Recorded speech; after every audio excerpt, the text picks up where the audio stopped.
ભારત પાકિસ્તાન વચ્ચે યુદ્ધની પરિસ્થિતિ. પૂર્વ મુખ્યમંત્રી વિજય રૂપાણી સાથેની ખાસ વાતચીત. ઓપરેશન સિંદૂર હેઠળ હાલ થઈ રહી છે કાર્યવાહી. ઓપરેશન સિંદૂરના પ્રથમ તબક્કામાં ભારતીય પાકિસ્તાનના 9 સ્થળોએ એર સ્ટ્રાઇક કરી. જો કે ભારતે પહેલા જ સ્પષ્ટ કર્યું છે, અમારા જે નિર્દોષ નાગરિકોને માર્યા છે તે લોકોને અમે મારીશું, અમે નાગરિકોને મારીશું નહીં. ઓપરેશન સિંદૂર ભારત સરકારે નરેન્દ્રભાઈના નેતૃત્વ નીચે સેનાએ જે મોટું પરાક્રમ કર્યું કે દુનિયાની સૌથી મોટી એર સ્ટ્રાઇક આપણી સેનાએ સફળતાપૂર્વક પૂરી કરી.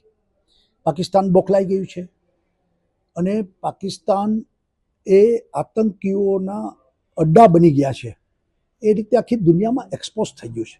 અને શરમની વાત તો એ છે કે પાકિસ્તાને આ આતંકીઓના જનાજા એના લશ્કરના લોકોએ જે રીતે એને માન આપ્યા, જે રીતે એના સરકારના મંત્રીઓ આ જનાજામાં સાથે રહ્યા, એ જ દેખાડે છે કે પાકિસ્તાન જ આતંકીઓના આકા છે.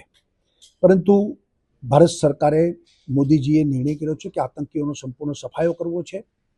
અને ત્યારે કદાચ પરિસ્થિતિ વધુ આગળ યુદ્ધની બને તો દેશે તૈયાર રહેવું પડે. યુદ્ધ સેના લડે છે.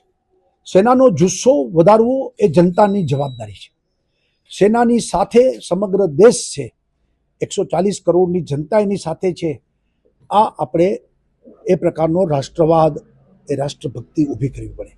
સાથે સાથે સરહદી ગામો, સરહદી જિલ્લાઓ, એને વધુ સાવચેત રહેવું પડે.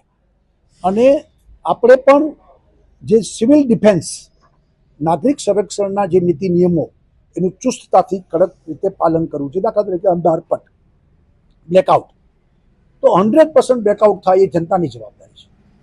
જરૂર પડી તો સેના માટે બ્લેડની ચિંતા કરવી એ આપણી સૌની જવાબદારી છે. જરૂર પડે તો એનો વાહન વ્યવહાર, એને વસ્તુ પહોંચાડવા માટે આપણે બધાએ મદદ કરવી પડે.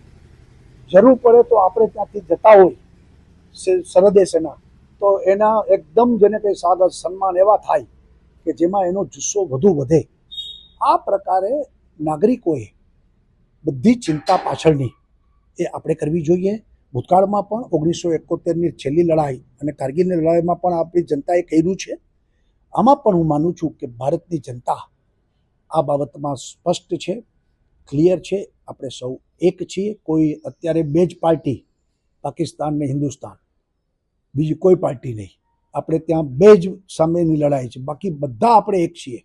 બધા ધર્મ, જાતિ બધા એક છીએ. બધું ભૂલી અને ભારત આ જંગ જીતે એના માટે જ આપણે બધાની લક્ષ્ય બનવું જોઈએ અને એ માટે કટિબદ્ધ બનવું જોઈએ.